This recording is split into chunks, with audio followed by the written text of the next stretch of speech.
నమస్కారం, welcome to వంటింటికి దారేది. ఇప్పుడు మనం తెలుసుకోబోతున్న రెసిపీ మోతీచూర్ లడ్డు, ఎంతో ఫేమస్ స్వీట్ రెసిపీ. దీని తయారీకి కావలసిన పదార్థాలని ఇప్పుడు తెలుసుకుందాం.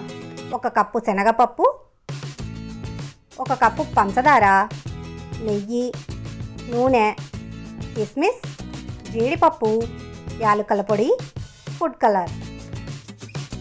ముందుగా 1 కప్పు శనగపప్పుని ఒక గిన్నెలో వేసుకొని బాగా కడగండి.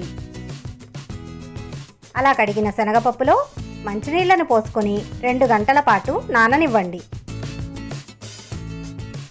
2 గంటలు బాగా నానిపోయింది. ఈ శనగపప్పుని ఒక జాలీలో వేసుకొని నీరంతా వడగట్టుకోవాలి. అలా వడగట్టుకున్న దాన్ని 20 నిమిషాలు పక్కన పెట్టుకోండి. అలా పక్కన పెట్టుకున్న శనగపప్పుని ఒక మిక్సీ జార్లో వేసుకుని కొద్ది కొద్దిగా వేసుకుంటూ కోర్స్గా గ్రైండ్ చేసుకోండి. గ్రైండ్ చేసుకున్న శనగపప్పు మిశ్రమాన్ని ఒక గిన్నెలోనికి తీసుకోండి.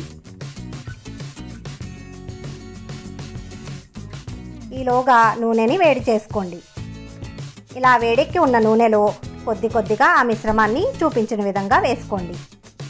అలా వేసుకొని ఎక్కువగా ఫ్రై అవ్వకుండా కొద్దిగా దోరగా వేగేలా చూసుకోండి. అలా వేగిన వాటిని జాలీతో నూనె ఏది రాకుండా వేరొక ప్లేట్లోనికి తీసుకోండి. ఇవన్నీ కూడా బాగా చల్లారిన తర్వాత ఒక మిక్సీ జార్లో వేసుకుని పొడి చేసుకోవాలి. ఇలా చూపించిన విధంగా చక్కగా పొడి చేసుకొని దాన్ని పక్కన ఉంచుకోండి. స్టవ్ వెలిగించి ఒక కడాయిని పెట్టుకొని నెయ్యిని వేసుకోండి.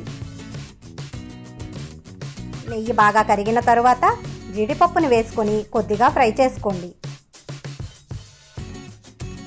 కొద్దిగా ఫ్రై అయిన తర్వాత కిస్మిస్ను కూడా వేసుకొని దోరగా వేపుకోండి. చక్కగా ఫ్రై అయిన వాటిని ఒక గిన్నెలోనికి తీసుకోండి. ఇదే కడాయిలో ఏ కప్పుతో శనగపప్పును తీసుకున్నామో అదే కప్పుతో 1 కప్పు పంచదారని వేసుకొని 1/2 కప్పు నీళ్లను పోసుకొని బాగా కలుపుతూ పాకం పట్టుకోండి. ఇందులో కొద్దిగా ఫుడ్ కలర్ని యాడ్ చేసుకోండి. ఆ ఫుడ్ కలర్ అంతా ఈ మిశ్రమంలో కలిసేలా కలుపుకోండి. పాకం మరీ ఎక్కువగా రానక్కర్లేదు. కొంచెం చూపించిన విధంగా చేతికి అంటుకున్నట్లయితే సరిపోతుంది. ఇలా వచ్చిన పాకంలో మనం ముందుగా తయారు చేసి ఉంచుకున్న పొడిని వేసుకొని బాగా కలుపుకోండి. ఆ పొడి అంతా కూడా పాకాన్ని బాగా పీల్చుకుని దగ్గర పడే వరకు ఉడికించుకోండి. ఆ పాకంలో ఎటువంటి తేమ లేకుండా కొద్దిగా పొడి బారాలి. అంతవరకు ఉడికించుకొని స్టవ్ మీద నుంచి దించి చల్లార్చుకోండి.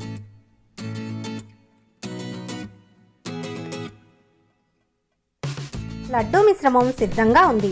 ఇది గోరువెచ్చగా ఉన్నప్పుడే ఇందులో యాలకుల పొడి అలాగే ఫ్రై చేసి ఉంచుకున్న డ్రై ఫ్రూట్స్ని కూడా వేసుకుని బాగా కలుపుకొని మీకు నచ్చిన సైజులో ఉండలుగా చుట్టుకోవాలి.